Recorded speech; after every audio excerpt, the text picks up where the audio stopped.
ದರ್ಶನ್ ಸೇರಿದಂತೆ ಉಳಿದ ಆರೋಪಿಗಳ ಜೊತೆಗೆ ಹೋಗಿ ಸ್ಥಳ ಮಹಜರು ಮಾಡಿದ್ದಾರೆ. ಅಲ್ಲಿ ಏನೇನೆಲ್ಲ ವಸ್ತುಗಳು ಸಿಕ್ಕಿದೆ ಅಥವಾ ಟೆಕ್ನಿಕಲ್ ಎವಿಡೆನ್ಸ್ ಇರ್ಬೋದು, ಮತ್ತೊಂದಿರ್ಬೋದು, ಎಲ್ಲವನ್ನ ಈಗ ಕೋರ್ಟ್ ಮುಂದೆ ಪ್ರೊಡ್ಯೂಸ್ ಮಾಡಲಾಗತ್ತೆ. ಈ ಹಣದ ಟ್ರಾನ್ಸಾಕ್ಷನ್ ಬಗ್ಗೆಯೂ ಕೂಡ ಕೇಳಲಾಗತ್ತೆ.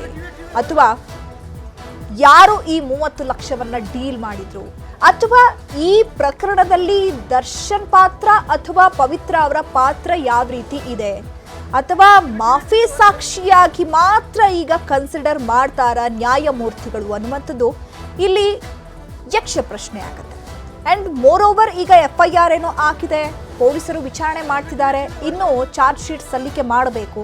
FIR ಆದಮೇಲೆ 90 ದಿನಗಳ ಕಾಲಾವಕಾಶ ಇರುತ್ತೆ ದೋಷಾರೋಪಣ ಪಟ್ಟಿಯನ್ನ ಮಾಡೋದಕ್ಕೆ. ಆ ದೋಷಾರೋಪಣ ಪಟ್ಟಿ ಒಂದಷ್ಟು ವಿಷಯಗಳನ್ನ ಕೂಡ ಬಿಚ್ಚಿಡುವಂತಹ ಸಾಧ್ಯತೆಗಳು. ಪೊಲೀಸರು ಆ ದೋಷಾರೋಪಣ ಪಟ್ಟಿಯಲ್ಲಿ ಏನೆಲ್ಲ ಪ್ರಮುಖ ಮಾಹಿತಿಯನ್ನ ಉಲ್ಲೇಖ ಮಾಡಿದ್ದಾರೆ, ಅದರಲ್ಲಿ ದರ್ಶನ್ ಅವರ ಪಾತ್ರ ಏನು ಅಥವಾ ಪವಿತ್ರ ಗೌಡ ಅವರ ಪಾತ್ರವೇನು ಅನ್ನುವಂಥದ್ದು ತುಂಬಾನೇ ಇಂಪಾರ್ಟೆಂಟ್ ಆಗತ್ತೆ. ಬಟ್ ಈಗ ಇನ್ನೂ ಕೂಡ ಸದ್ಯಕ್ಕೆ ಅದಕ್ಕೆ ಕಾಲಾವಕಾಶ ಇದೆ. ಬಟ್ ಈಗ ನ್ಯಾಯಾಧೀಶರು 6 ದಿನಗಳ ಕಾಲ ಕಸ್ಟಡಿಗೆ ಒಪ್ಪಿಸಿದ್ರು ಹೆಚ್ಚಿನ ವಿಚಾರಣೆಗೆ. ಬಟ್ ಈಗ ಅವಧಿಗೂ ಮುನ್ನವೇ 4 ದಿನಗಳು ಆದ್ಮೇಲೆ ಇನ್ನೆರಡು ದಿನ ಬಾಕಿ ಉಳಿದಿತ್ತು. ಆ 2 ದಿನಾನೂ ಕೂಡ ಪೊಲೀಸರು ವಿಚಾರಣೆಯನ್ನ ಮಾಡಬೇಕಾಗಿತ್ತು. ಬಟ್ ಈಗ ಪೊಲೀಸರು ಅವರನ್ನ ಅವಧಿಗೂ ಮುನ್ನವೇ ಕೋರ್ಟ್ ಮುಂದೆ ಹಾಜರುಪಡಿಸಿದ್ದಾರೆ. ಸಾಕಷ್ಟು ಉದ್ದೇಶಗಳಿರಬಹುದು. ಈಗ ಹೇಳದ್ನಲ್ಲ, ಸೊ ಎಲ್ಲ ಆರೋಪಿಗಳನ್ನ ಒಂದೇ ಸ್ಟೇಷನ್ ನಲ್ಲಿ ಇಟ್ಟುಕೊಳ್ಳೋದಕ್ಕೆ ಸಾಧ್ಯ ಇಲ್ಲ. ಸೊ ಅದಕ್ಕೋಸ್ಕರ ಪ್ರತ್ಯೇಕವಾಗಿ ಕಳಿಸ್ಬೇಕಾ ಅನ್ನುವಂತಹ ನಿಟ್ಟಿನಲ್ಲೂ ಇರಬಹುದು.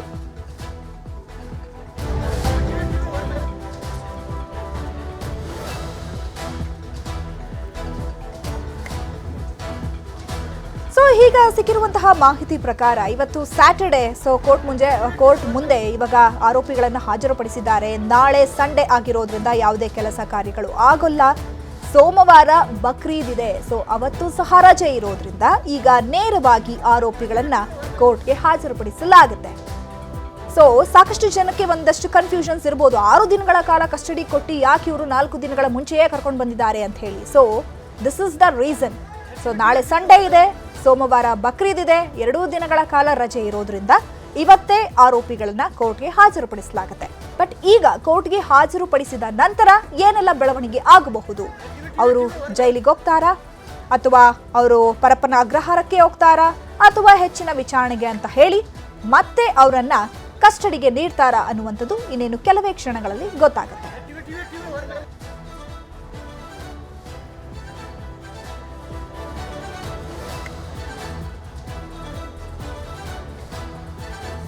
ಸೊ ಎಂದಿನಂತೆ ಇವಾಗ ಪ್ರೊಸೀಜರ್ ನೋಡೋದಾಯ್ತು ಅಂತ ಹೇಳಿದ್ರೆ, ಸೊ ಯಾವುದೇ ಆರೋಪಿಗಳನ್ನ ಸ್ಟೇಷನ್ನಿಂದ ಕೋರ್ಟ್ಗೆ ಹಾಜರುಪಡಿಸುವಂತಹ ಸಂದರ್ಭದಲ್ಲಿ ಅವರನ್ನ ವೈದ್ಯಕೀಯ ತಪಾಸಣೆಗೆ ಒಳಪಡಿಸಲಾಗುತ್ತೆ. ಬಟ್ ಇವತ್ತು ಅದನ್ನ ಸ್ಕಿಪ್ ಮಾಡಲಾಗಿದೆ. ನೇರವಾಗಿ ಅವರನ್ನ ಸ್ಟೇಷನ್ನಿಂದ ಕೋರ್ಟ್ಗೆ ಹಾಜರುಪಡಿಸಲಾಗಿದೆ. ಸೊ ಸಮಯದ ಅಭಾವ ಇರೋದ್ರಿಂದ ನೇರವಾಗಿ ಎಲ್ಲ ಆರೋಪಿಗಳನ್ನ ಕೋರ್ಟ್ ಮುಂದೆ ಹಾಜರುಪಡಿಸಲಾಗಿದೆ.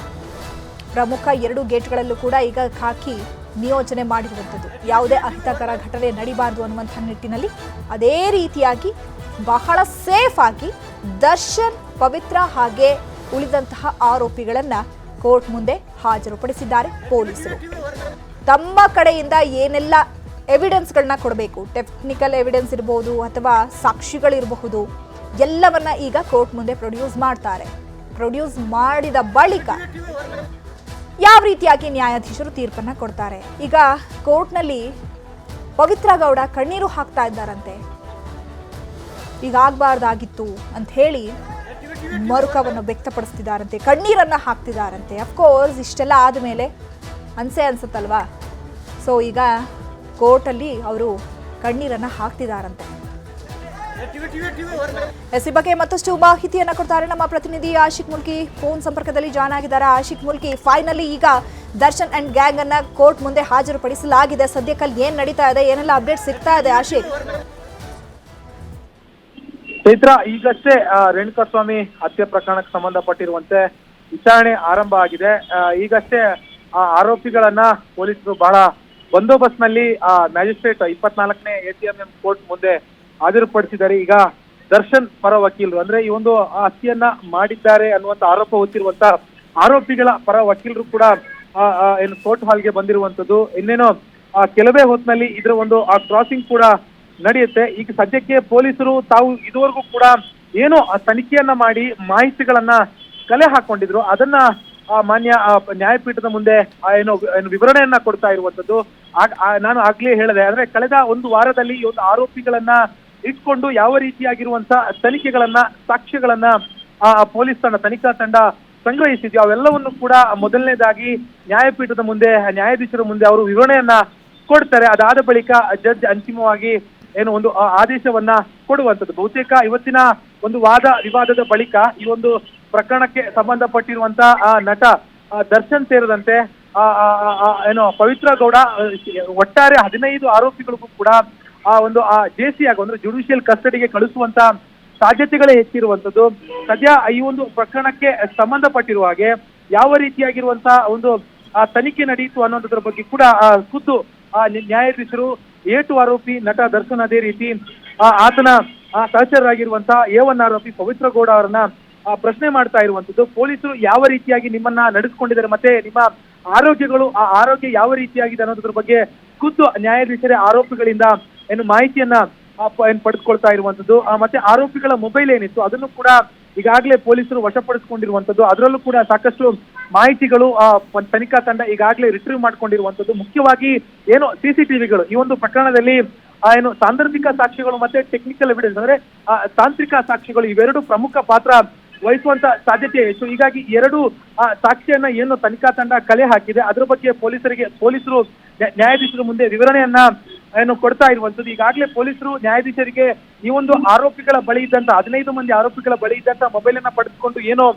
ರಿಟ್ರೀವ್ ಅನ್ನ ಮಾಹಿತಿಗಳನ್ನ CDR ಮೂಲಕ ರಿಟ್ರೀವ್ ಅನ್ನ ಮಾಡ್ಕೊಂಡಿದ್ರು, ಅದರ ಬಗ್ಗೆ ನ್ಯಾಯಾಧೀಶರ ಮುಂದೆ ವಿವರಣೆಯನ್ನ ಕೊಡ್ತಾ ಇರುವಂತದ್ದು. ಅಂದ್ರೆ ಸ್ಪೆಷಲ್ ಪ್ರಾಸಿಕ್ಯೂಟರ್ ಪ್ರಸನ್ನ ಕುಮಾರ್ ಅವರು. ಸೊ ಇನ್ನು ಕೆಲವು ಹೊತ್ತಿನ ಕಾಲ ಈ ಒಂದು ಪ್ರಕರಣದ ಕುರಿತಾಗಿ ಇದುವರೆಗೂ ಆಗಿರುವಂತಹ ತನಿಖೆಯ ಕುರಿತಾಗಿ ನ್ಯಾಯಾಧೀಶರು ಸಂಪೂರ್ಣವಾಗಿ ಏನು ಆರೋಪಿಗಳಿಂದ ಮತ್ತು ತನಿಖಾ ತಂಡದಿಂದ ಒಂದು ಮಾಹಿತಿ ಪಡೆಯುವಂತ ಕೆಲಸವನ್ನ ಮಾಡ್ತಾರೆ. ಅದಾದ ಬಳಿಕ ಯಾವ ರೀತಿಯಾಗಿರುವಂತಹ ಒಂದು ಆದೇಶವನ್ನು ಕೊಡ್ತಾರೆ ಅನ್ನುವಂಥದ್ದನ್ನ ಕಾದು ನೋಡ್ಬೇಕಾಗುತ್ತೆ. ಅಂದ್ರೆ ಸದ್ಯಕ್ಕೆ ಆಶಿಕ್ ಇರುವಂತಹ ಕುತೂಹಲ ಏನು ಅಂತ ಹೇಳಿದ್ರೆ, ಎಲ್ಲ ವಾದ ಪ್ರತಿವಾದಗಳು ಆದ ಬಳಿಕ ಇವಾಗ ಪೊಲೀಸ್ ಕಸ್ಟಡಿಗೆ ಕೊಡ್ತಾರಾ ಅಥವಾ ಪರಪ್ಪನ ಅಗ್ರಹಾರಕ್ಕೆ ಹೋಗ್ತಾರಾ ಅನ್ನುವಂಥದ್ದು ಸಹಜವಾಗಿ ಕುತೂಹಲ ಇರುವಂಥದ್ದು. ಈಗ ಕೋರ್ಟ್ನ ಒಳಭಾಗದಲ್ಲಿ ಈಗ ವಾದ ಪ್ರತಿವಾದಗಳು ಶುರುವಾಗಿದೆಯಾ, ವಿಚಾರಣೆ ನಡೀತಾ ಇದೆಯಾ?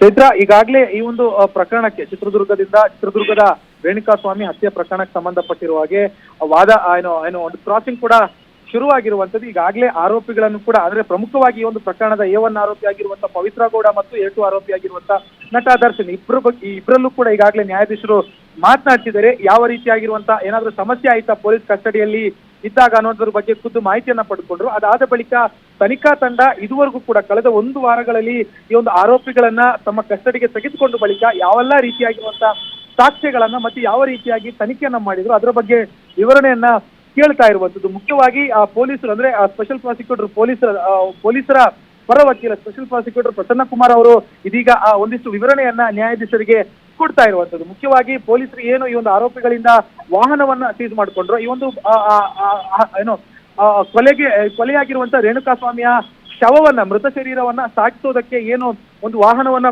ಬಳಸಿಕೊಳ್ಳಲಾಗಿತ್ತು, ಆ ವಾಹನದ ಸಂಪೂರ್ಣವಾಗಿರುವಂತಹ ಮಾಹಿತಿಯನ್ನು ನ್ಯಾಯಾಧೀಶರಿಗೆ ಕೊಡ್ತಾ ಇರುವಂತದ್ದು. ಮತ್ತೆ ಈ ಒಂದು ಪ್ರಕರಣದಲ್ಲಿ ಪ್ರಮುಖವಾಗಿರುವಂತಹ major turning point find out ಏನು ಅಂತಂದ್ರೆ, ಈ ಒಂದು ಪ್ರಕರಣವನ್ನ ಮುಚ್ಚಿ ಹಾಕೋದಕ್ಕೆ ಅಥವಾ ಈ ಒಂದು ಪ್ರಕರಣವನ್ನ ತನ್ನಿಂದ ಬೇರೆಯವರಿಗೆ ಶಿಫ್ಟ್ ಮಾಡೋದಕ್ಕೆ ನಟ ದರ್ಶನ್ A2 ಆರೋಪಿ ದರ್ಶನ್ ಮತ್ತು A1 ಆರೋಪಿ ಆಗಿರುವಂತ ಪವಿತ್ರ ಗೌಡ ಅವರು 30 ಲಕ್ಷ ರೂಪಾಯಿಯನ್ನ ಉಳಿದಿರುವಂತ ಆರೋಪಿಗಳಿಗೆ ಅಂದ್ರೆ ಈ ಒಂದು ಪ್ರಕರಣದಲ್ಲಿ ಏನು A7, A6, A8 ಈ 3 ಆರೋಪಿಗಳಿಗೆ ಏನು 30 ಲಕ್ಷ ರೂಪಾಯಿಯನ್ನ ಒಂದು ಕೊಟ್ಟಿದ್ನೋ ಅದ್ರ ಬಗ್ಗೆಯೂ ಕೂಡ ಇದೀಗ ಮಾಹಿತಿಯನ್ನ ಕೊಡ್ತಾ ಇರುವಂತದ್ದು. ಇದ್ರ ಜೊತೆಗೆ ರಿಮ್ಯಾಂಡ್ ಅಪ್ಲಿಕೇಶನ್ ಕೂಡ ಈಗಾಗಲೇ ಏನು ತನಿಖಾ ತಂಡ ಅಂದ್ರೆ ಸ್ಪೆಷಲ್ ಪ್ರಾಸಿಕ್ಯೂಟರ್ ಆಗಿರುವಂತಹ ಪ್ರಸನ್ನ ಕುಮಾರ್ ಅವರು ನ್ಯಾಯಾಧೀಶರ ಮುಂದೆ ಕೊಟ್ಟಿರುವಂತದ್ದು. ಅದರ ಅರ್ಥ ಇವರು ನೇರವಾಗಿ ಇಲ್ಲಿಂದ ಇವರನ್ನು ನಮಗೆ ತನಿಖೆಗೆ ಯಾವುದೇ ರೀತಿಯಾಗಿರುವ ಮುಂದಿನ ತನಿಖೆಗೆ ಈ ಒಂದು ಆರೋಪಿಗಳ ಅಗತ್ಯ ಇಲ್ಲ, ನಾವು ಬೇರೆ ರೀತಿಯಾಗಿ ಏನು ಸದ್ಯಕ್ಕೆ ಇವರನ್ನ ಇಟ್ಕೊಂಡು ಕಳೆದ ಒಂದು ವಾರದಲ್ಲಿ ಸ್ಥಳ ಮಾದರಿ ಇರ್ಬೋದು, ವಾಹನಗಳನ್ನ ಸೀಸ್ ಮಾಡಿರೋದಿರ್ಬೋದು, ಅಥವಾ 30 ಲಕ್ಷ ರೂಪಾಯಿನ ಸೀಸ್ ಮಾಡಿರೋದಿರ್ಬೋದು, ಅಥವಾ ಇವರ ಮೊಬೈಲ್ಗಳನ್ನ CDR ರಿಟ್ರೀವ್ ಮಾಡ್ಕೊಂಡು ಹೇಳಿದ್ರೆ ಈಗ